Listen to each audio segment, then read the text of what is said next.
Well, welcome back to the Piney Woods Homestead, y'all. I am trying to beat some rain this morning.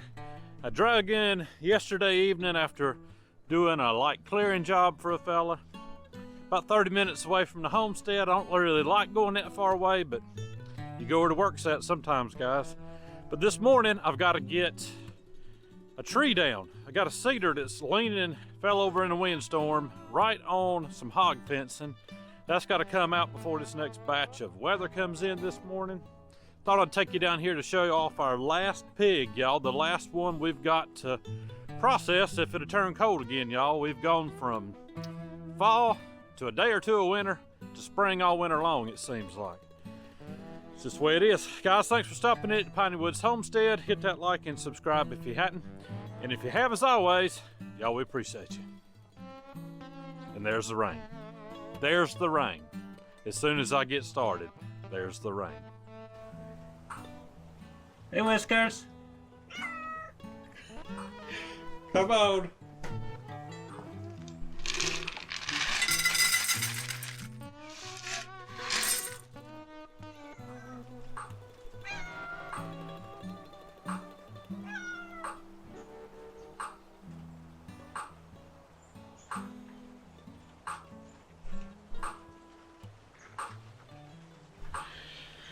That bush hog gets used about 3 or 4 times a year, but it gets used every day by Whiskers because she sleeps under that thing.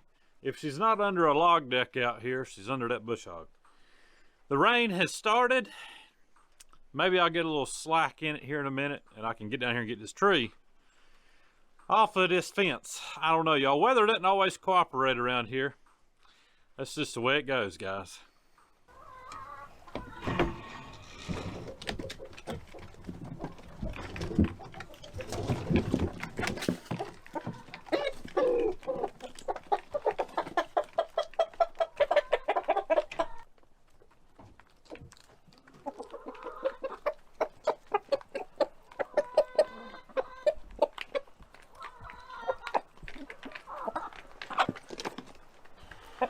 This may end up being a feeding up morning chores kind of video, guys. I emptied out some yellow squash that we had canned about 2 years ago in there for those chickens last night. We've eaten a bunch of it, but it's not our favorite, and we wanted to make some room for some new stuff out of the garden this year. So chickens are enjoying that yellow squash and a couple of pickled habaneros that I was ready to empty out as well. All right, let's get down to the pigs and see if we can get them fed before it rains any harder. Figure I'd do a little show and tell since the rain started on me, y'all. Probably ain't gonna get the saw out, go to messing with trying to cut anything down. It's starting to get windy, but this is all of that maple and that walnut top from the tree down in the garden that I brought up here with the tractor the other day after I decked it all with the excavator. There's probably 2 cord of firewood sitting right there, and I got 1 log on the mill I'll show you when we go by it that I think is going to make some really pretty maple boards. Now that maple right here, it's either a silver or a chalk maple. That's what we predominantly have in our neck of the woods, and I can't tell the difference between the two that well, but it's about an 18-inch diameter log down here at the bottom. This was the butt cut, and it's fairly straight, no blemishes in it, so that's going to make some pretty boards. I rarely mill maple just because it usually goes on to the firewood bunk, y'all. But that one is so straight, pretty, no knots. It should be some clear lumber, and we'll mill that in a couple of days once it dries up. But let's continue on with the show and tell. Come on, piggy, piggy, piggy. Come on, piggy.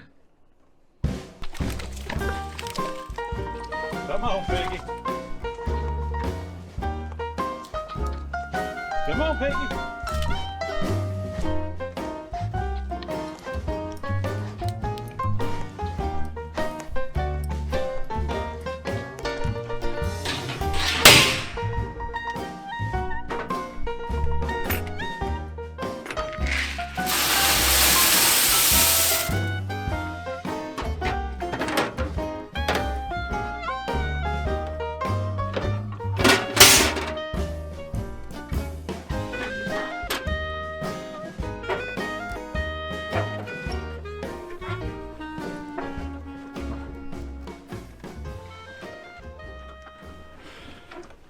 That is the last topping pig of the season for us. This will make the 5th pig that we have butchered right here on the homestead in the past several months, y'all. We did the one large sow for my parents.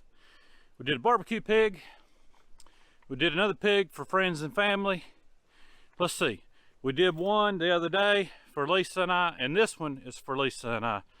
It just ain't been cold enough, y'all. We just haven't had an actual winter around here this year, and it makes it really hard when you are processing pigs, because I like to kill a pig on a day that it's not going to be above about 42 degrees.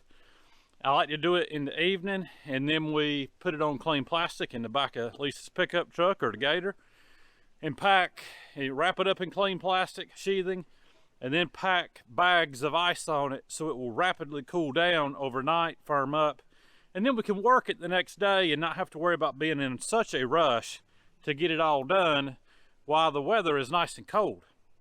It just keeps your food from getting that bacteria growth in it.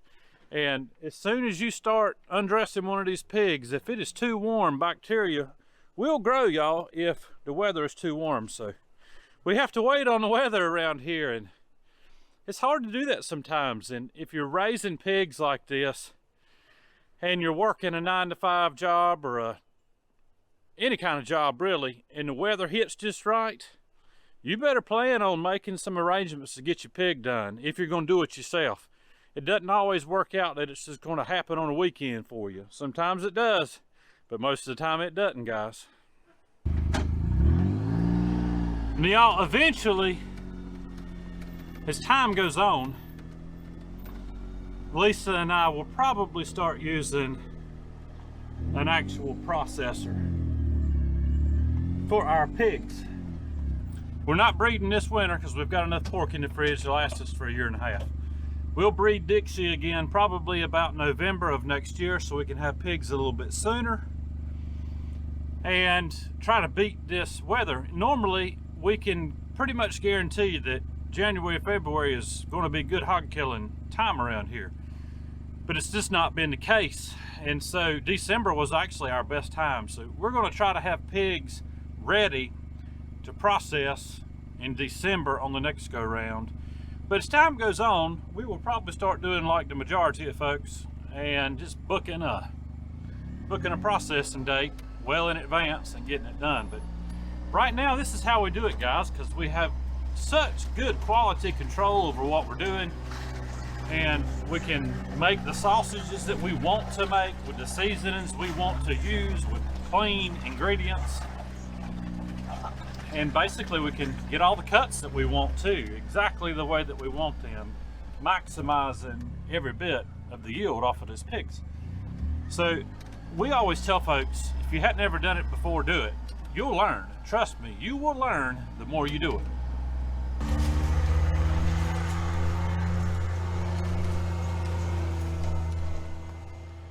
I figured I could at least bring you to show you the tree I need to take down. Not a big one, just a small cedar here. Blew over in the windstorm, one of the last ones that we had. And it's not even really laying on the fence over here because it's laying on some old fence on the other side. But cedar isn't big enough for really anything, y'all, except to go into our wood stove. So I'll get that down in the next few days. But the rain wants to start, then it wants to stop, then it wants to start. And I don't feel like getting soaking wet out here and catching pneumonia again over this little old cedar tree.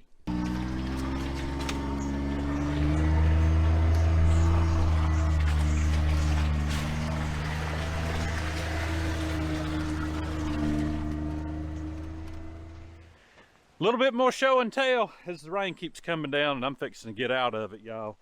Got a whole bunch of hickory, white oak, and red oak bucked up the other day. Probably about 2.5 cord worth once it's split.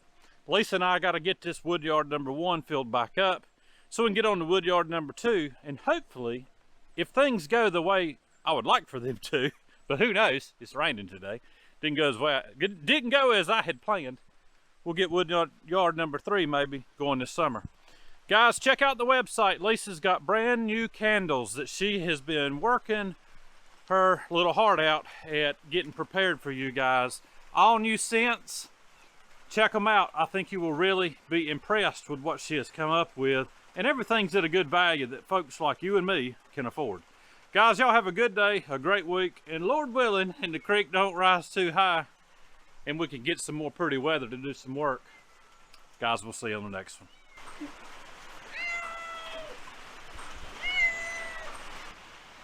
Whiskers.